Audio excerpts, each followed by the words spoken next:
Hello. Thank you guys for joining us today on Candy's Prayer Closet. Today, you're going to get to hear the testimony from my friend, Jason Sprouse. I'm so excited for you guys to hear his story. He has so much to share. He's been through so much, and I know that there's a lot of people out there that can relate. So, tune in now for his story. Hello. Thank you for joining us today on Candy's Prayer Closet. Today, I have my friend Jason Sprouse with us, and he's going to be sharing his testimony. So, Jason, we've tried this before. Yeah. We've actually done all this one time before, and we waited a while. The devil apparently got in our technology and didn't want you guys to hear it, but Right. we're convinced otherwise. So, we're here again. I want to just start from the beginning. Okay. I want to start from when you was a kid. I've got notes here that I'm just going to kind of go off of, but we've got a rough start. Yeah. We've got your parents' divorce. Yeah. So kind of start there and tell us a little bit about your life. Well, that really was the beginning of the downfall. It started early on. When I was my parents got divorced when I was about 12, about 11 or 12 years old, and up until that point, we kind of had this little Brady Bunch life where everything was Seemed perfect. seemed like it was exactly how it was supposed to be. And then from that divorce, a lot of changes came, and I went with my dad and moved to Concord, and my little sister went with my mom, and they moved to Florida. So a lot of things happened right there in that age, and I moved to Concord. If you know anything about Concord, it has a history of being a rough little town, and I just fell in With the wrong people. the wrong people. A lot of them were family, so I fell in with them and started headed down the wrong way. So what age did you say that you were here? I was about 11 or 12 at that time. They got divorced when I was 11, and that's when we moved to Concord. Okay. So you had trouble early on with the law. So talk about that some. Well, second year at the new school, I started Concord in sixth grade, and then by seventh grade, I'd already gotten in with the wrong crowd, like we talked about. Started smoking marijuana, started drinking. Um, Now, how old do you think you were the first time you tried these things? 12.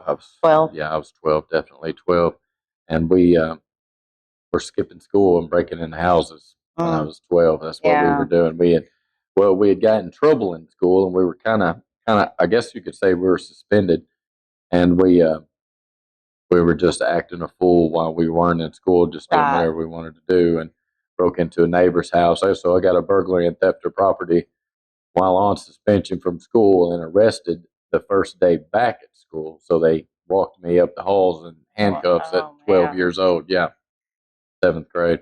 You know, I had a lot of stuff in my testimony that at age 12, a lot of stuff, 11, 12 years old, that just, set the tone for the Yeah. rest of my story. Yeah. And whenever I was growing up and even into my 20s, I thought, oh, at 12, I was basically grown, Yeah. and I thought that for a long Yeah. time. And it took me seeing friends Right. with 12-year-old daughters Yeah, it's not normal for me to Yeah. go, oh my, Yeah. oh my, and totally change your way of thinking when you start seeing these children. Yeah, it's not normal, but it was normal for us. For us, exactly. That was just what was going on at the time with the people that I was around, and there was very little structure. My dad was an alcoholic, so he he he wasn't much in the way of parenting. So Right. so He I, might have been present, but he wasn't right present. right, and he wasn't always present. He was Yeah. he like I said, he was a bad alcoholic, and there'd be times where he wasn't there for weeks at a time. He wouldn't even come home, and so it was pretty rough during that time. It's really pretty rough, and I Basically raising yourself. well, and I just got in where I felt like I was supposed to be, where I felt like people accepted me, and Kids especially, but people in general, people want people. yeah, I mean, I know that there's some people out there who are loners and don't want anybody around, but most of those people are actually trauma-filled people that yeah. are like that for a reason. And that I got in with people that were going through the same kind of junk I was going through. Yep, you want And support. right. So yeah, we were all hurting in our own way, and we were all dealing with it in our own way, and it was the wrong way. We can look Right. back on now and see that But how it was the wrong best it that was. you knew. Right. I didn't know any other way at the time, so that was the beginning of the downfall there. Right. And, you were a child. Like I said, Yeah, we look at it and you feel grown, you feel like you're fine, but but you're the farthest from it. farthest from Yeah. it. Right. So the next few years, because I guess there wasn't very many years in between there before you got in some major trouble. Right.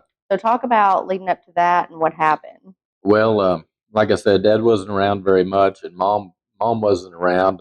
She had moved, and she came back eventually, but by then, kind of that bond that we had was broke, and uh, I was already just spiraling down the wrong path, and so I wouldn't let anybody that really wanted to help in to help, Right. and the drinking every now and then turned into drinking every day. And drugs went from marijuana to methamphetamine, and we're in the early '90s, which is a big boom for methamphetamines in our Yes. state and in our area, and it was taking over.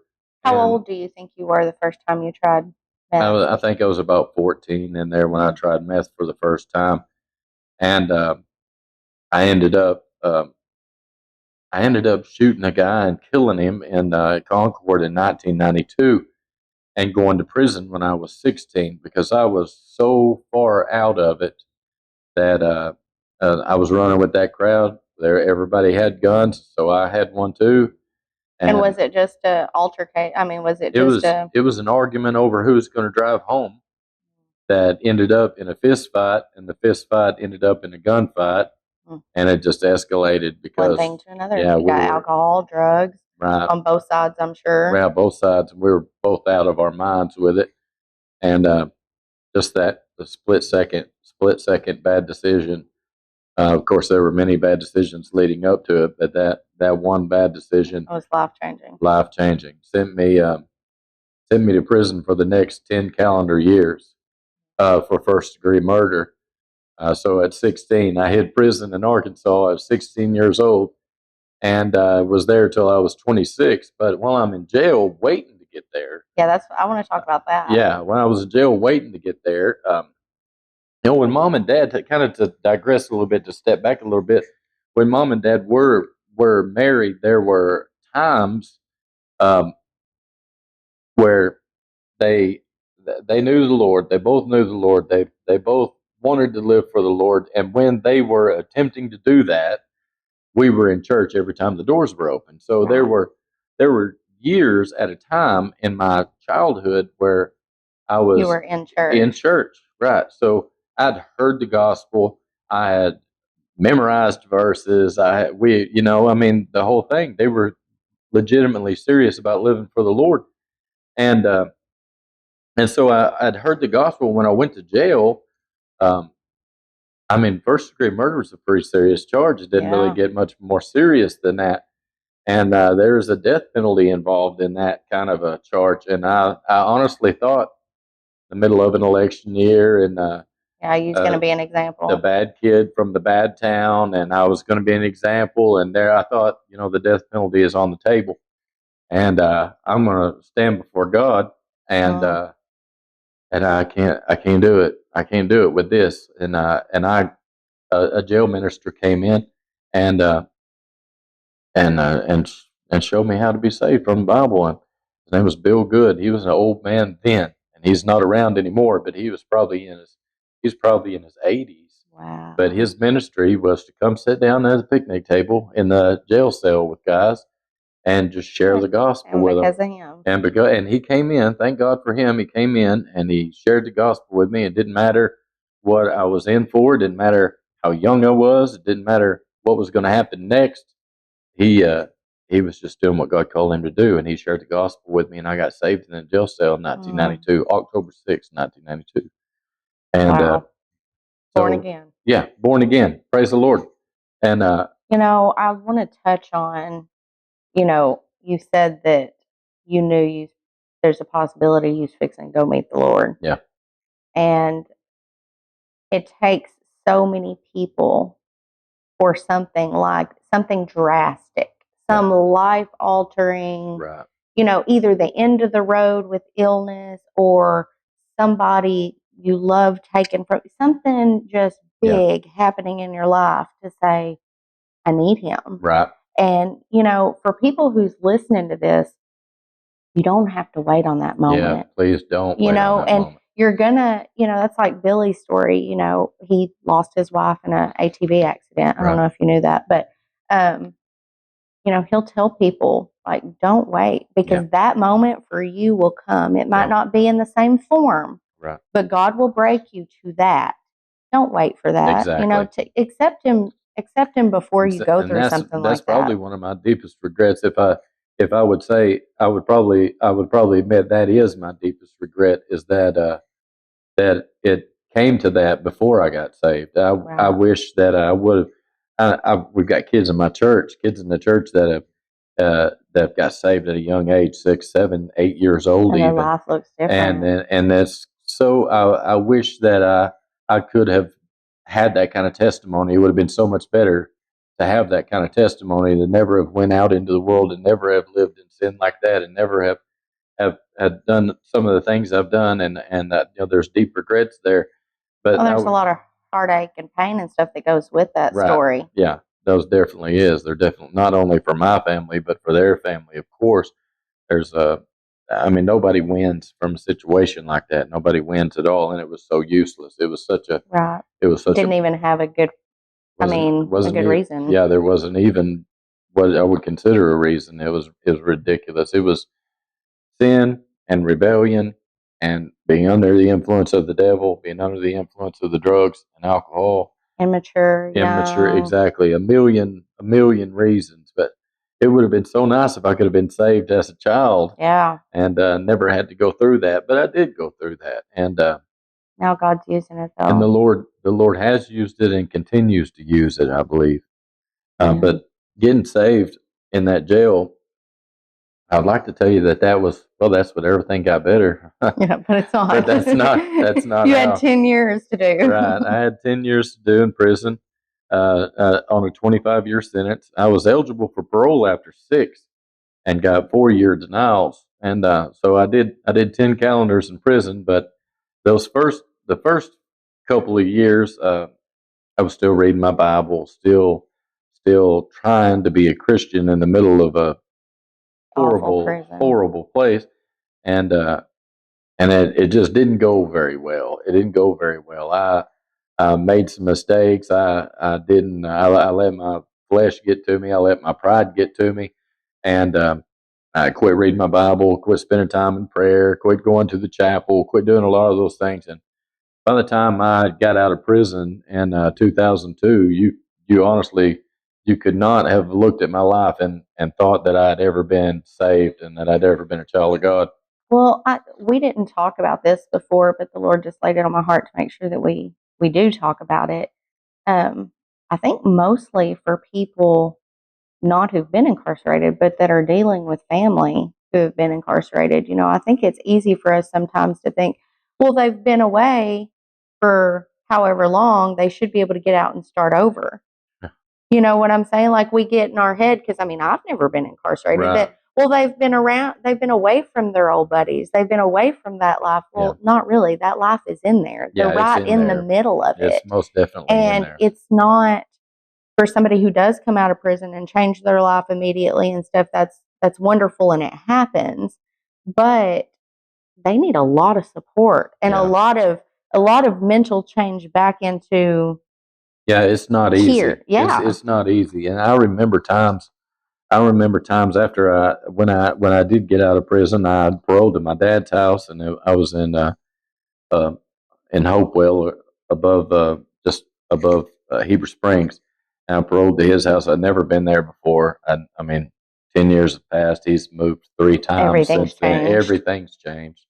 So I don't have any friends. I don't know anybody. I haven't been around my family in 10 years.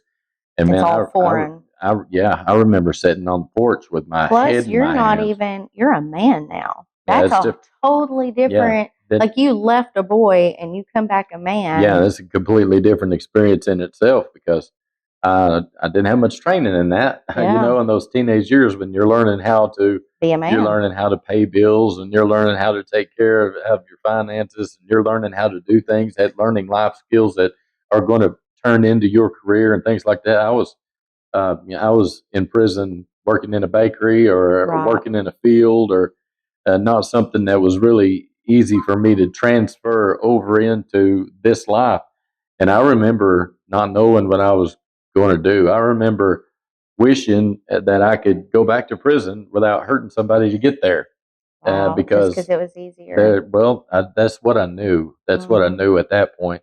Statistics will tell you that if you've been incarcerated for 10 years or more, then you'll never recover from that. You're institutionalized. Yeah.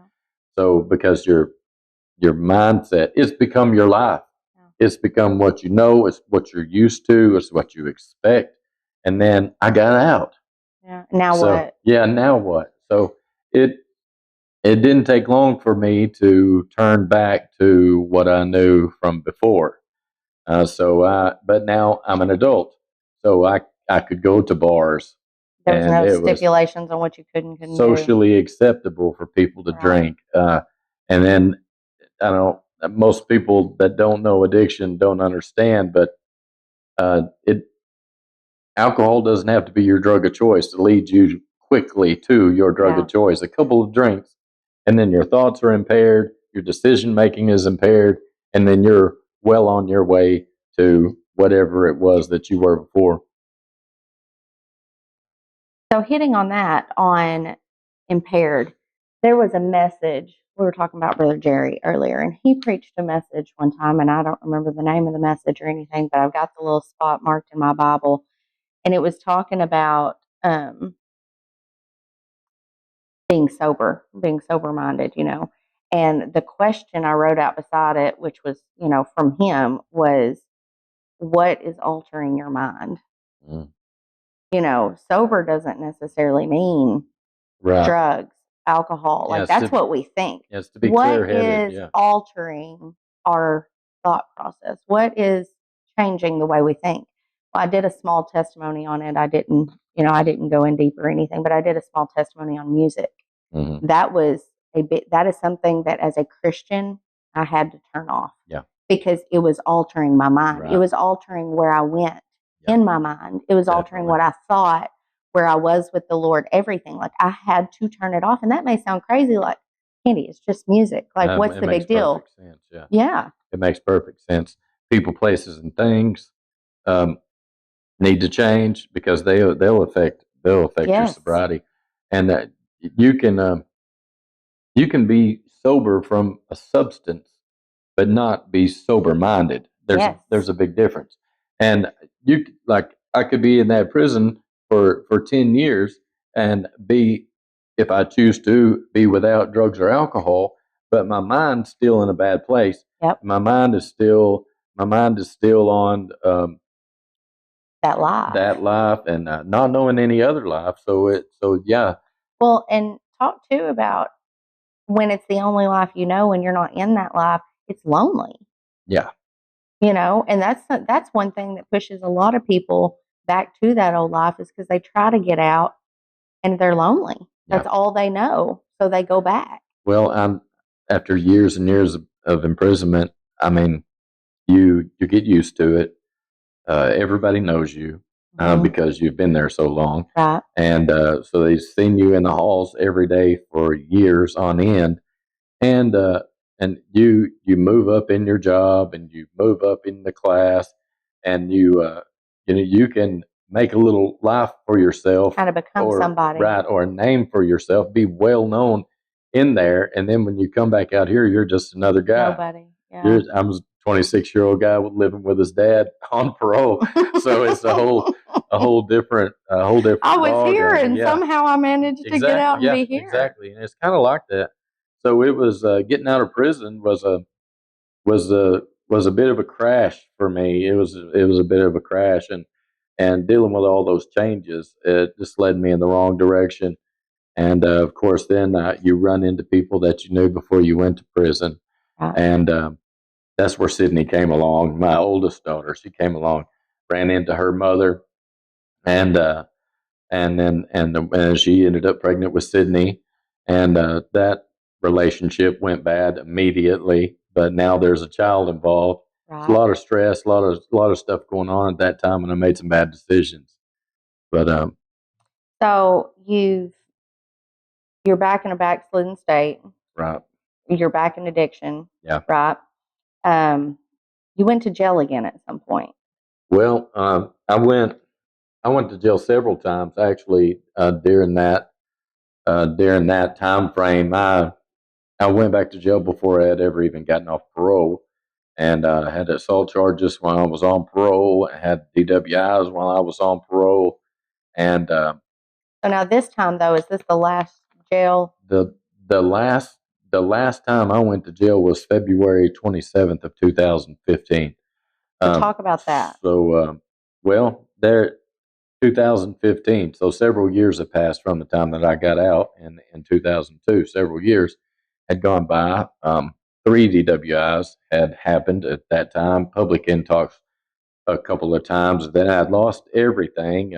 What little bit I did manage to gain through just trying to fill that hole with work and money and Right. relationships and all those other things. What little I was able to gather, I lost due to the drugs and alcohol, and got to the point where I was having to sell drugs to be able to support my drug habit, Right. and quite a bit because my habit was quite a bit, and a lot of drugs went through my hands, a lot of money went through my hands, but I never had two nickels to rub together Right. because as soon as I would get it, I You were would do doing it. it.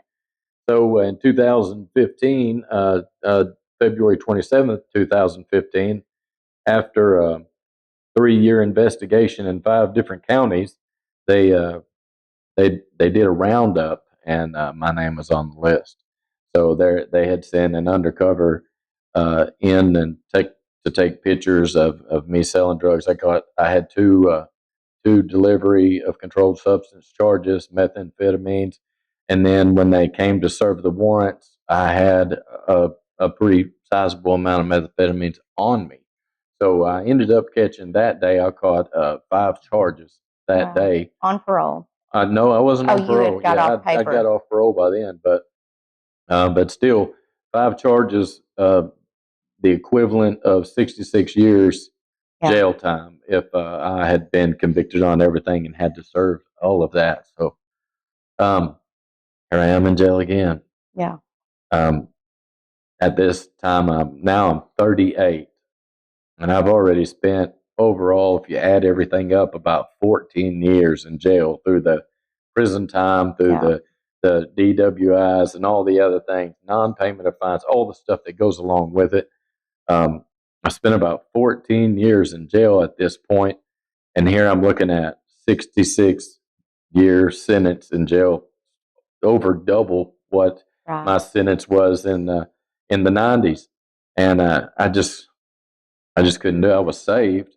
The whole Yeah. time I'm doing the drugs, the whole time I'm drinking, the whole time Miserable. I'm miserable. I'm running from God. I know this is not where I'm supposed to be. Right. I know this is not the life that I'm supposed to be living. I know that God's got a purpose for me, or He would not have kept me alive through all of this mess that He's kept me Right. alive through. And that it all accumulated on February 27th when they pulled me out of a camper in the snow and took me to jail. And Now, at this time, because we're going to talk about her a little bit later, but Ashlyn was actually right. with you. Yeah, my wife was with me at the time. She was there, present at the. And y'all weren't married then, No. but she kind of got caught up, got in a little bit of trouble over that, Yeah, right? she was, because that she was present when they came in, and I wasn't claiming any of it. She wasn't claiming any of it.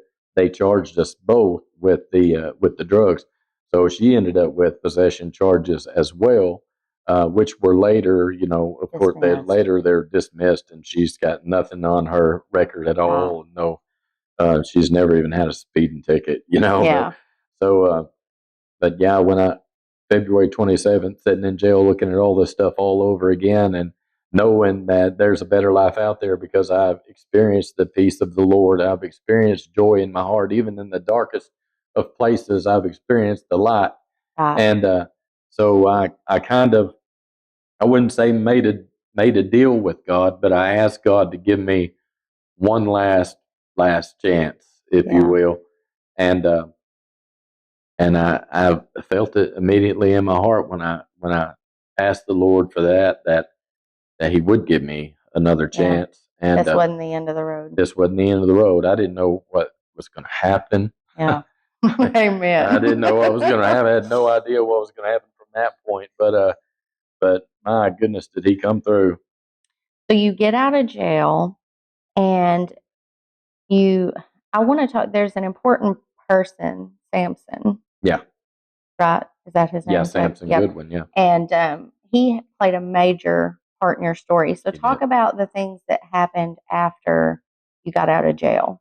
Well, I had met Samson in the jail ministry while I was in there. I was in there in February of 2015 until I think it was April, somewhere, just a couple of months, just a couple of months. I was in there, and while I was in there, and there, I've made this decision to rededicate my life to the Lord.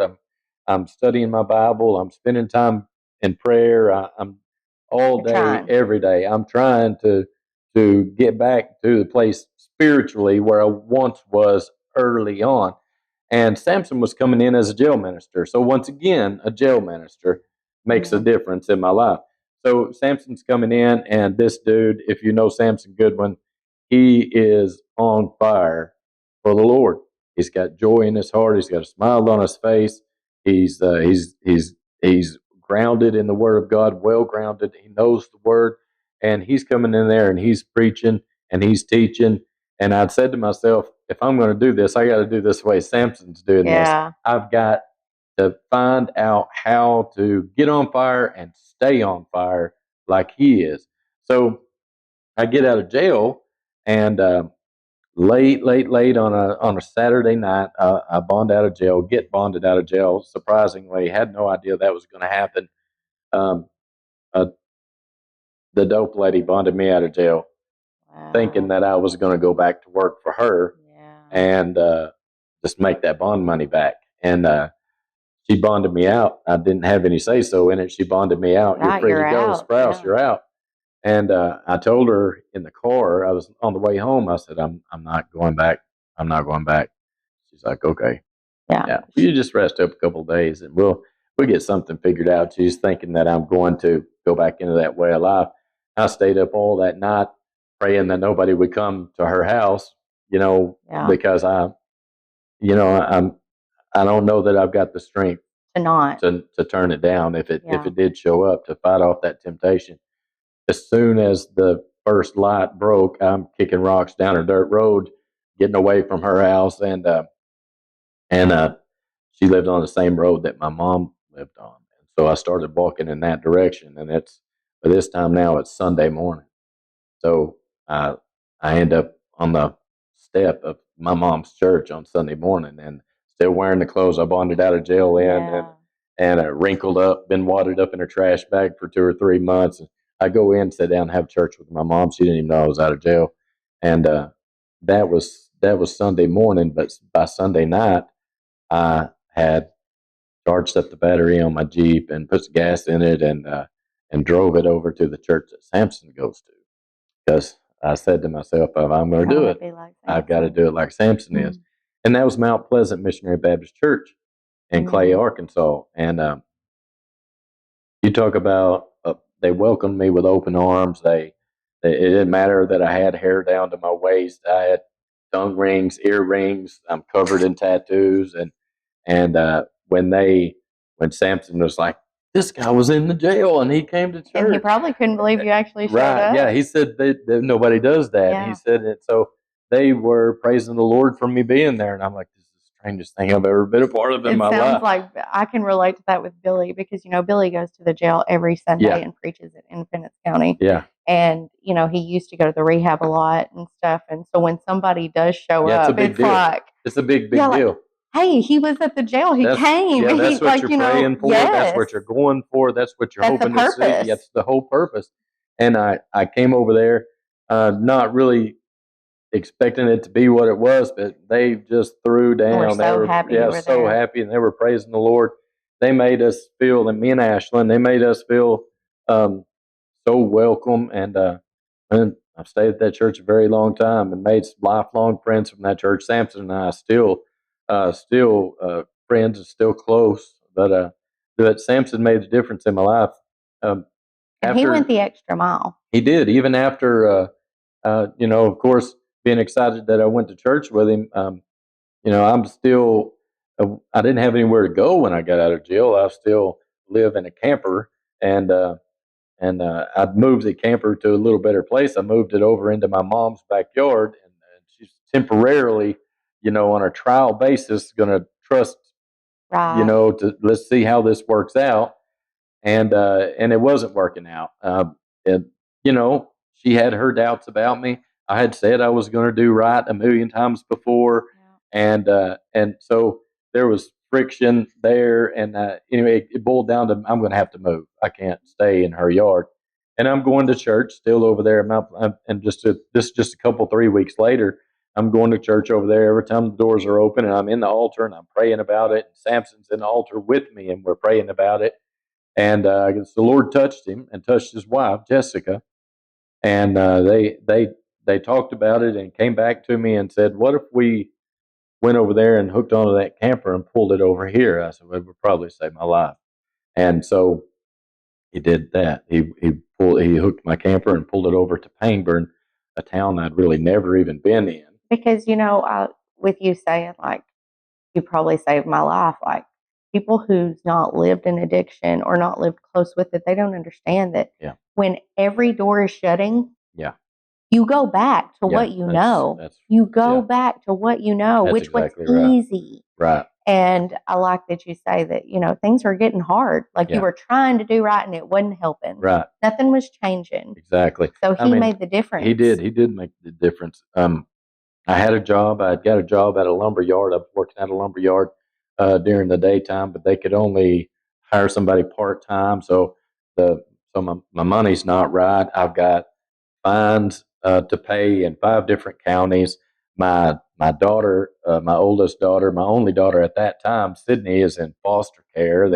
She'd been taken away because I'd been arrested for drug charges, and she lived with her mother. But then her mother got arrested for drug charges while I was already incarcerated. She Wow. becomes incarcerated, So there's no one to take so her. no one to take her. She's in the foster care. So I'm trying to pay all these fines, get everything the way it's supposed to be, where I'm fulfilling my obligation in all legal matters, and I'm trying to go through the DHS stuff, and to get her. to get her out of foster care. And this is the second time she's been in foster care, and this time I am sober, and I'm trying to do what I can. So I'm jumping through hoops trying to get.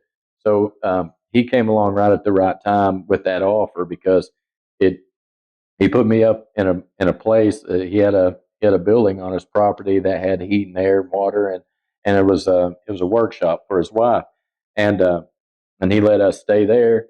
And he never he never gave me money, or he never did anything like that. But he came. He would come pray with me in the mornings before we would go to work, and we ate at his table every day, and we would talk about what we were studying in Scripture, and we would pray together as a family. If I was having a tight week on money, that he would pour some gas into my Jeep, and just be there for me, just show brotherly love, and we were there until the Lord blessed us. The Lord blessed us, and we were actually given a couple $1,000s just to help us get on our feet. And we rented an apartment in town. I ended up getting to visit my daughter and get regular scheduled visits, which turned in later to me getting full custody of my daughter. So Samson was a great blessing, and now he's still a blessing. He's still a blessing. Well, we're going to stop right there for today, but we will be back next week with the second half of Brother Jason Sprouse's story. He has so much more to share, and I can't wait for you guys to see how this story ends. Have a blessed day.